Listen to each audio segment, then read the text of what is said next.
Hello everyone, myself Rajkumar Meena, MBBS student, and now in this video we discuss about the anemia. Anaemia means होता है RBC के numbers का decrease होना या RBC के मास का डिक्रीज होना या फिर आरबीसी का डिसफंक्शन होना। आरबीसी का डिसफंक्शन मीन्स आरबीसी का इंपॉर्टेंट रोल होता है। ये क्या करता है कि ये ऑक्सीजन और CO2 का ट्रांसपोर्ट करता है। ये ट्रांसपोर्ट कैसे करता है कि अपने इंस्पायरेशन के द्वारा एयर आती है अंदर अपनी एल्वेलाई में, एल्वेलाई से डिफ्यूजन के थ्रू ब्लड में जाती है और ब्लड से आरबीसी के अंदर एक हीमोग्लोबिन प्रोटीन होता है। ये हीमोग्लोबिन प्रोटीन से ऑक्सी हीमोग्लोबिन बना के और लंग्स से और टिश्यू में ट्रांसपोर्ट होती है। फिर टिश्यू के अंदर ऑक्सीजन है, वो टिश्यू के अंदर जो कार्बन डाइऑक्साइड है वो हीमोग्लोबिन के साथ कार्ब अमीनो हीमोग्लोबिन बना के और टिश्यू से लंग्स तक ट्रांसपोर्ट होता है। तो इस टाइप से आरबीसी है जो ऑक्सीजन और CO2 का ट्रांसपोर्ट करता है। तो अगर ये आरबीसी का ये ट्रांसपोर्ट ना हो पाए, यानी आरबीसी की जो कैरिंग कैपेसिटी है, ट्रांसपोर्ट करने की कैपेसिटी है, वो डिक्रीज हो जाए, तो उसे भी अपन एनीमिया बोलते हैं। या तो आरबीसी के नंबर्स डिक्रीज हो जाए, या आरबीसी का मास डिक्रीज हो जाए, या आरबीसी की जो O2 को कैरिंग कैपेसिटी है वो कमी हो जाए, तो उसे बोलते हैं अपन एनीमिया। तो वही है, it is a defined as a decrease in red blood cell mass और नंबर। रेड ब्लड सेल के मास और नंबर का डिक्रीज होना, या RBC has low carrying capacity of O2। RBC की जो O2 को कैरिंग कैपेसिटी है वो लो हो जाए, तो उसे बोलते हैं अपन एनीमिया। और आरबीसी क्या करती है? आरबीसी ऑक्सीजन और कार्बन डाइऑक्साइड को, ऑक्सीजन को तो डिलीवर करती है लंग्स से टिश्यू तक, and CO2 from the tissue to the lungs, और CO2 को टिश्यू से लंग्स तक ट्रांसपोर्ट करता है बाय द हीमोग्लोबिन। हीमोग्लोबिन की हेल्प से। हीमोग्लोबिन होता है ये एक टेट्रामर कंपोज, ये टेट्रामर प्रोटीन है, मतलब ये टेट्रामर कंपाउंड है जो कि कंपोज्ड होती है हीम एंड ग्लोबिन प्रोटीन से। नहीं, नेक्स्ट बात करते हैं अपन टाइप्स के बारे में, एनीमिया के टाइप्स के या फिर कोजेज। यही टाइप्स हैं या कोजेज हैं। सबसे पहले टाइप्स है अपना iron deficiency anaemia. Iron deficiency से एनीमिया कैसे होता है?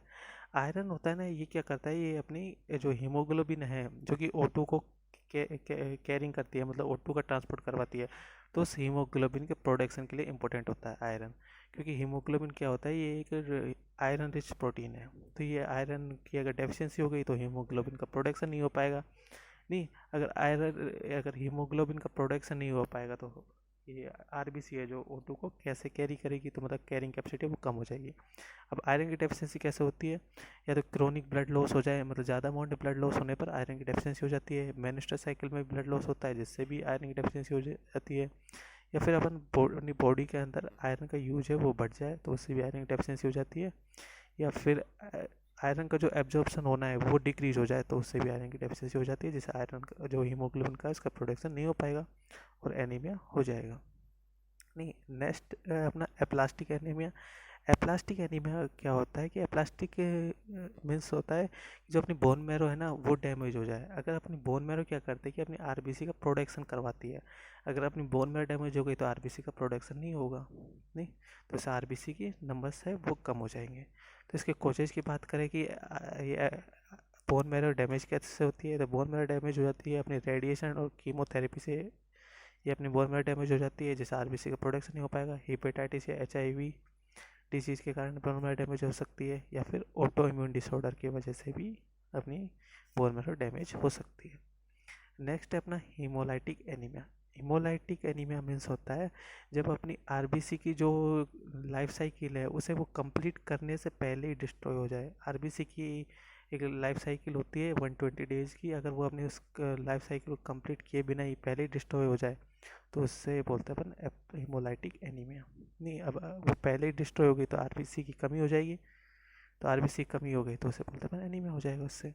तो ये आरबीसी की ये अपने मतलब अपनी लाइफ साइकिल को कंप्लीट ना कर पाने के इसके कुछ रीजंस होते हैं, कोजेज होते हैं, वो इनहेरिटेड हो सकते हैं या एक्वायर्ड हो सकते हैं। इनहेरिटेड के अंदर जीन म्यूटेशंस आ सकते हैं या जीन डिसऑर्डर्स, एंड एक्वायर्ड के अंदर कुछ डिजीज होती है जिसकी वजह से आरबीसी है जो अपना कंप्लीट लाइफ साइकिल है वो, मतलब लाइफ साइकिल उसे कंप्लीट नहीं कर पाता है, तो इसकी वजह से हीमोलाइटिक एनीमिया हो जाता है। नेक्स्ट टाइप की बात करें तो नेक्स्ट है अपना पार्नीशियस एनीमिया। पार्नीशियस एनीमिया में क्या होता है कि जो अपनी विटामिन B12 है इसकी डेफिशिएंसी हो जाती है। विटामिन B12 क्या करता है, ये आरबीसी के प्रोडक्शन में हेल्प करता है। तो अगर इसकी डेफिशिएंसी होगी तो आरबीसी का प्रोडक्शन नहीं हो पाएगा, नहीं, तो उससे एनीमिया हो जाएगा। नेक्स्ट अपना फैनकोनिक एनीमिया। फैनकोनिक एनीमिया क्या होता है इसके अंदर जेनेटिकल डिसऑर्डर के कारण बोन मैरो है वो फेल हो जाती है, मतलब आरबीसी का प्रोडक्शन करने में फेल हो जाती है। जेनेटिकल डिसऑर्डर जिसमें म्यूटेशन वगैरह आते हैं, उसकी वजह से बोन मैरो है जो आरबीसी का प्रोडक्शन नहीं कर पाएगा। नेक्स्ट है थैलेसीमिया। थैलेसीमिया ये होता है, ये एक इनहेरिटेड ब्लड डिजीज है। इसके अंदर क्या होता है कि अपनी जो हीमोग्लोबिन का प्रोडक्शन है वो अफेक्टेड हो जाता है किसी वजह से, मतलब जीन्स की वजह से या म्यूटेशन की वजह से हीमोग्लोबिन का प्रोडक्शन नहीं हो पाता है और उसमें डिसऑर्डर्स आ जाते हैं। अभी हीमोग्लोबिन का प्रोडक्शन नहीं हुआ तो मतलब O2 का कैरिंग नहीं हो पाएगी, मतलब O2 का ट्रांसपोर्ट नहीं हो पाएगा, तो उससे एनीमिया हो जाएगा। नेक्स्ट है sickle cell anaemia. Sickle cell anaemia ये भी एक इनहेरिटेड डिसऑर्डर है। इसमें क्या होता है कि जो अपनी आरबीसी है इसका शेप है ये चेंज हो जाता है, मतलब आरबीसी का शेप है ये सिकल शेप टाइप में हो जाता है, जिससे O2 की कैरिंग कैपेसिटी है वो कम हो जाती है, मतलब आरबीसी की जो O2 को कैरिंग कैपेसिटी है वो कम हो जाती है, इससे एनीमिया हो जाता है। ये हो गया अपने टाइप्स या कोजेज। नेक्स्ट बात करते हैं अपन सिम्टम्स के बारे में। सिम्टम्स पे सबसे पहले बात करते हैं फास्ट और इरेगुलर हार्ट बीट।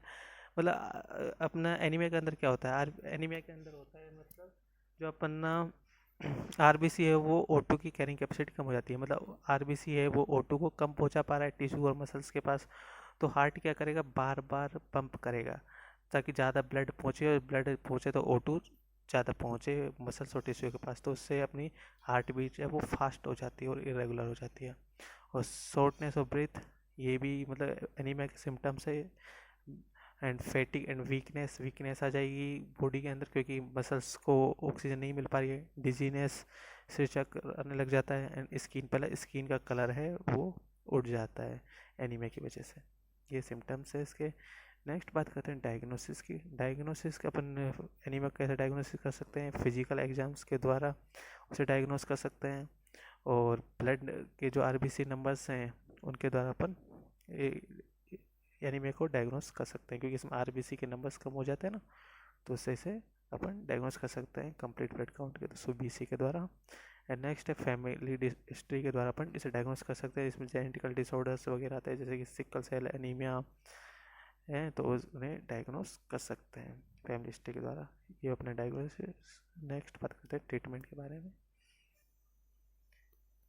ट्रीटमेंट के अंदर है अपन आयरन सप्लीमेंट दे के इसे ट्रीट कर सकते हैं, मतलब अगर आयरन की डेफिशिएंसी हो गई है तो उस कंडीशन में अपन आयरन सप्लीमेंट दे के एनीमिया को ठीक कर सकते हैं। अगर विटामिन B12 जैसे पानी की एनीमिया हुआ था उसमें विटामिन B12 सप्लीमेंट दे के उसे ठीक किया जा सकता है, या फिर ब्लड ट्रांसफ्यूजन के द्वारा उससे ट्रीटमेंट किया जा सकता है एनीमिया को। एंड मेडिकेशंस, कुछ मेडिसिन ड्रग्स वगैरह के द्वारा एनीमिया को ठीक किया जा सकता है। ये अपने एनीमिया का ट्रीटमेंट एंड एनीमिया कंप्लीट हुआ। And now thanks for watching.